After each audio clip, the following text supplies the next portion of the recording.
Bismillahirrahmanirrahim. Assalamualaikum warahmatullahi wabarakatuh. Alhamdulillah. Alhamdulillahi wassalatu wassalamu ala rasulillah wa ala alihi wa ashabihi wa man walah. Wala hawla wala quwata illa billah. Alhamdulillah, para pemirsa yang dimuliakan Allah Subhanahu wa taala. Kita kembali harus mengaturkan rasa puji dan syukur kita kehadirat Allah Subhanahu wa taala. Di kesempatan kali ini, kembali Allah Subhanahu wa taala menganugerahkan banyak sekali karunia kepada kita.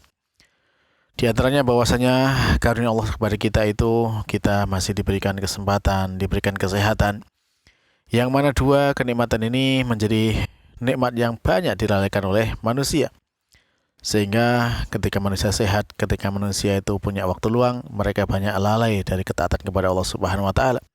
Maka ketika kemudian Allah memberikan dua nikmat itu kepada kita dan kita bisa memanfaatkannya untuk kebaikan, ya maka itu adalah sebuah taufik karunia yang besar dari Allah Subhanahu wa taala. Dan kita patut bersyukur kepadanya, dan marilah kita kemudian manfaatkan kenikmatan itu untuk menambah kebaikan kepada Allah Subhanahu wa taala. Terlebih ya kita manfaatkan nikmat itu untuk menambah bekal kita dalam menghadap kepada Allah Subhanahu wa taala. Dan di antara bekal yang kita perlukan adalah kita membekali diri kita dengan ilmu yang sangat penting, yaitu ilmu bahasa Arab ini. Karena dengan bahasa ini pula kita nanti akan menghadap kepada Allah Subhanahu wa taala. Baiklah para pemirsa sekalian yang dimuliakan Allah Subhanahu wa taala. Kita melanjutkan pelajaran kita dari kitab Durusul Lughah Al-Arabiyyah li Ghairi Natiqin Biha karya Dr. Fi Abdurrahman, terbitan Jami'ah Islamiyah Madinah. Dan kita masih berada di jilid 1. Dan sekarang kita masuk di pelajaran yang ke-10. Nah, pada pertemuan-pertemuan sebelumnya, kita sudah mengawali pelajaran ke-10 ini dengan membaca dialog yang ada di awal dari pelajaran ini. Ya, dialog antara Hamid dan Muhammad. Yang intinya di sana kita mendapatkan dari dialog-dialog itu adalah adanya apa? Yaitu dhamir atau kata ganti. Yang sudah kita pelajari pada pertemuan sebelumnya, ya, dari kata ganti kata ganti tunggal ya, kata ganti tunggal ya untuk orang pertama ya, kalau dia berdiri sendiri itu disebut kata gantinya adalah ana ya, saya, aku ya, aku gitu. Kemudian kalau orang pertama ini ya dia kemudian disambungkan dengan kata benda. Ya, maka di sana ada makna semacam kayak kepemilikan, sehingga ketika kata ganti orang pertama tunggal ini kemudian disambungkan dengan kata benda sebelumnya, maka dia bermakna ya menjadi semacam kepemilikan. Ya, contohnya di situ ismi ya, ismi. Dan bentuknya bukan ana lagi, bukan ismi ana, tapi menjadi ismi. Ananya berubah menjadi ya. Ya. Dan itu maknanya ya namaku atau nama milikku. Nah, kemudian kalau digabungkan dengan kata kerja bentuk lampau ya, kata-kata bentuk atau fi'il madhi, ya maka dia menjadi pelaku, ya menjadi pelaku atau fa'ilnya. Nah, fa'ilnya dan ditulisnya dengan tu ya, atau ya diganti dengan tu, kata ganti akunya menjadi huruf ta dhammah tu ya. Itu kalau untuk orang pertama. Untuk orang pertama ya tadi ana, kemudian i ya, ya di situ ya di akhir kata benda, kemudian tu di akhir atau di setelah kata kerja bentuk lampau atau fi'il madhi. Nah, itu kata gantinya. Kemudian yang kata ganti berikutnya untuk orang kedua, ya, orang kedua tunggal laki-laki, ya, di sana kita mendapatkan ada kata anta. Anta artinya kamu, ya, kamu. Ya, makanya ini kalau berdiri sendiri. Nah, kalau kemudian digabung dengan kata benda yang sebelumnya, kemudian dia mengiringi kata benda, ya, maka kemudian dia juga bermakna kepemilikan, ya. Misalkan tadi ismuka, namamu atau nama milikmu. Nah, bisa bermakna seperti itu. Atau zamiluka, ya, temanmu, teman milikmu. Nah, itu kalau dia digabungkan dengan kata benda. Nah, kalau digabungkan dengan kata kerja bentuk lampau atau fi'il madhi, ya dia berubah menjadi apa? Ta ya, ta. Ditaruh di belakang fi'il madhi. Misalkan zahaba menjadi zahabta. Nah, menjadi zahabta. tanya disitulah kemudian dia sebagai kedudukannya sebagai pelaku atau sebagai fa'ilnya. Sehingga kata kerja ya mesti ada yang mengerjakan. Ya, kata kerjanya dhahaba, pelakunya adalah ta, yaitu kamu. Ya. Itu sudah kita pelajari pada pertemuan yang sebelumnya. Dan kemudian juga yang sudah kita pelajari tentang kata ganti untuk orang ketiga, baik untuk laki-laki ataupun untuk perempuan. Ya, orang ketiga, laki-laki itu dengan huwa, kalau perempuan dengan hiya. Ya, kalau digabung di belakang kata benda, laki-lakinya menjadi hu, kalau perempuannya menjadi ha. Ya. Oh ya, untuk perempuannya baru sekarang yang akan kita pelajari. Baik, nah untuk kata ganti perempuannya yang digabung di belakang kata benda baru akan kita pelajari sekarang ya. Baik, sekarang kita coba lihat bukunya di halaman 55. Ya, halaman 55. Kita kemarin pertemuan sebelumnya sudah menyelesaikan sampai yang baris nomor 5 dari bawah ya. Abuhu fil yabani huwa tajirun kabirun. Itu sudah selesai sampai situ kita. Dan sekarang kita lanjut kepada dialog berikutnya. Apa yang ditanyakan oleh Hamid kepada Muhammad. Nah, di sana Hamid bertanya kepada Muhammad. Alaka akhun ya Muhammad. Ya, silakan diikuti. Alaka akhun ya Muhammad. Artinya, apakah kamu memiliki ya akhun, saudara laki-laki, ya Muhammad, wahai Muhammad. Apakah kamu memiliki saudara laki-laki, wahai Muhammad? Maka dijawab sama Muhammad, naam, iya. Li akhun wahidun. Jadi silakan diikuti. Naam. Li akhun wahidun. Ismuhu Usamah. Ismuhu Usamah. Wahuwa ma'i huna fil Madinah al-Munawwarah. Wahuwa ma'i huna fil Madinatil Munawwarah. Wali ukhtun wahidatun ismuha Zainabu. Wahia fil Iraqi ma'a zawjiha. Zawjuha muhandisun.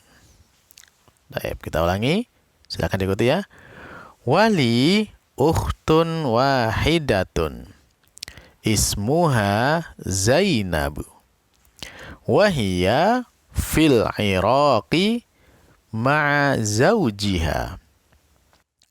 Zawjuha muhandisun. Nah,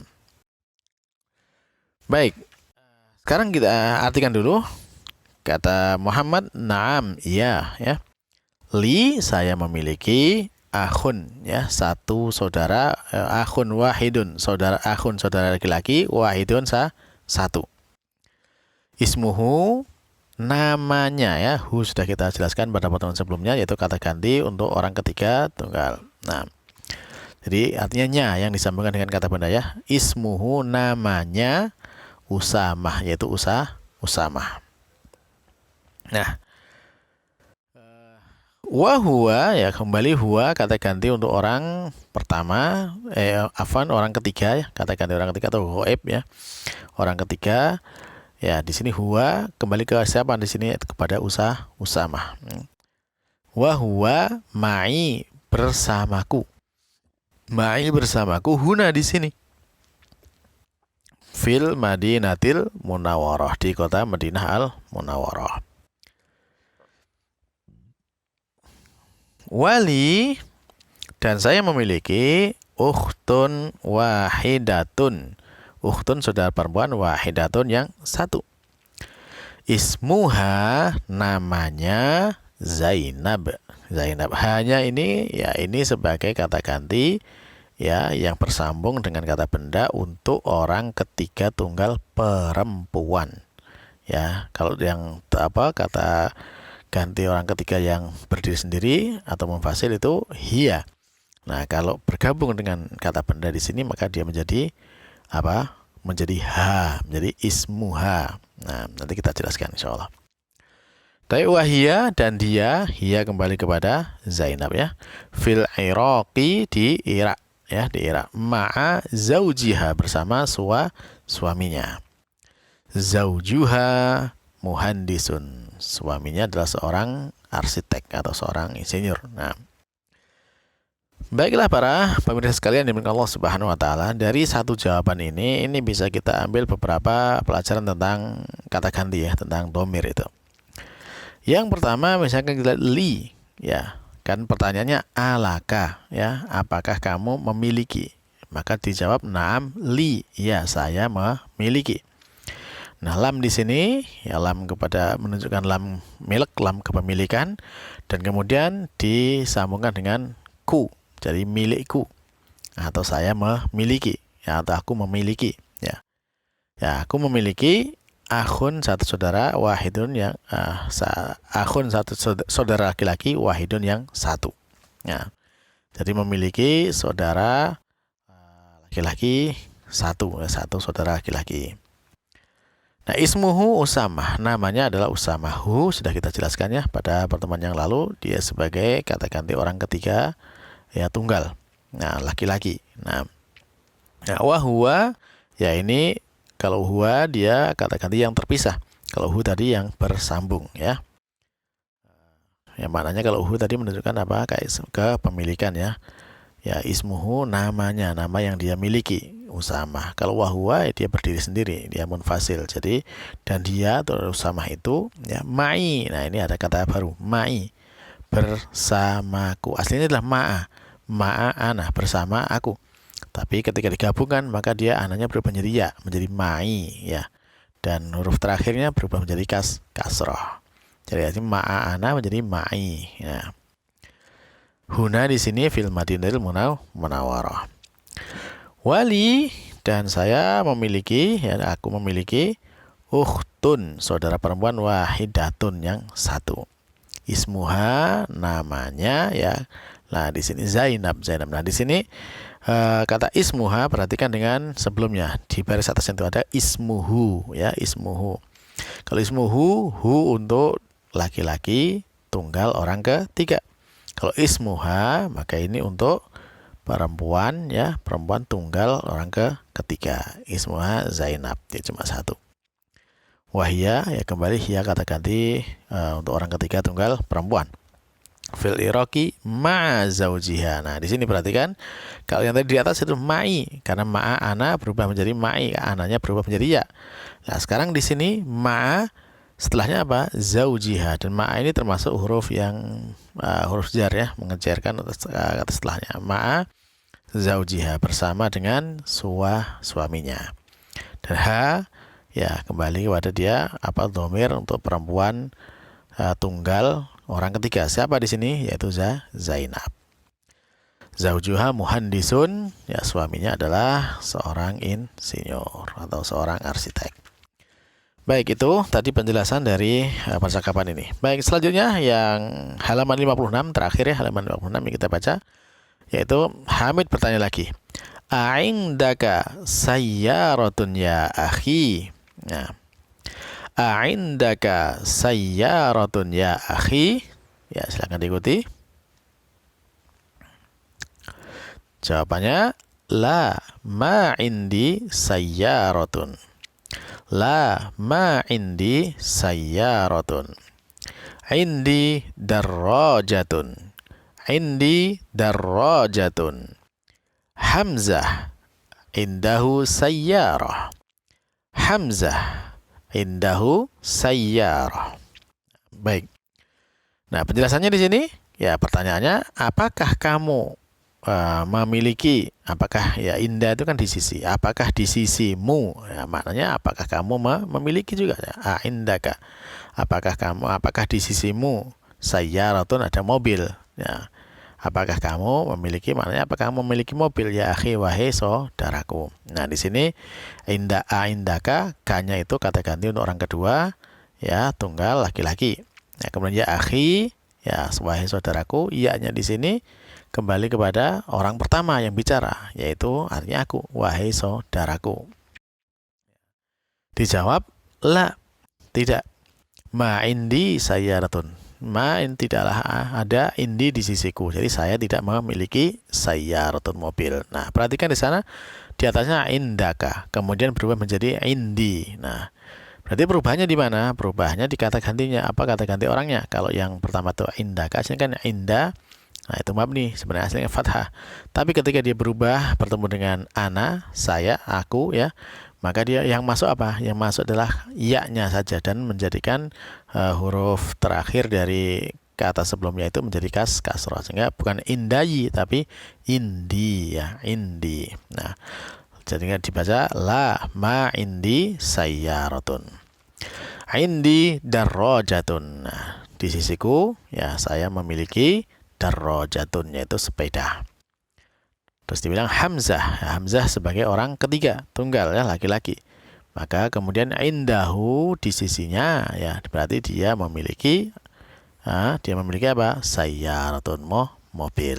Nah, baik, para pemirsa sekalian yang dimiliki Allah Subhanahu wa taala, berarti dengan demikian kita sudah selesai dari dialog yang ada di pelajaran ke-10 ini. Dan mudah-mudahan apa yang kita baca ini bermanfaat ya untuk kita. Terlebih lagi kita mengenal kata ganti yang sudah kita jelaskan tadi, ya, dari mulai orang pertama, orang kedua, orang ketiga, ya, untuk laki-laki dan perempuannya, tunggal, ya. Nah, baik itu yang kata gantinya untuk yang berdiri sendiri atau kata ganti setelah kata benda maupun setelah kata kerja. Nah, baik. Nah, dari sini para jamaah sekalian yang Allah Subhanahu wa taala, ya, kita tetap terus berdoa kepada Allah Subhanahu wa taala agar senantiasa diberikan kemudahan untuk kita belajar, ya, sehingga nantinya kita semakin bisa memahami dengan baik. Adapun kalau misalkan masih ada yang belum jelas, ya, silakan ditanyakan melalui link yang ada di grup, ya, melalui grup WA yang linknya ada di deskripsi. Silakan bergabung di sana dan silakan bisa bertanya. Ataupun kalau misalkan pengen menyetorkan bacaan dari dialog ini, ya, agar bisa dikoreksi, ya, monggo silakan. Selama saya masih bisa membantu, insya Allah saya akan bantu kepada para pemirsa sekalian. Baik, demikian yang bisa kita sampaikan pada kesempatan kali ini. Kurang lebihnya mohon maaf, ya. Kita cukupkan dengan doa kafaratul majelis. Subhanakallahumma rabbana wa bihamdika asyhadu an la ilaha illa anta astaghfiruka wa atubu ilaik. Wassalamualaikum warahmatullahi wabarakatuh.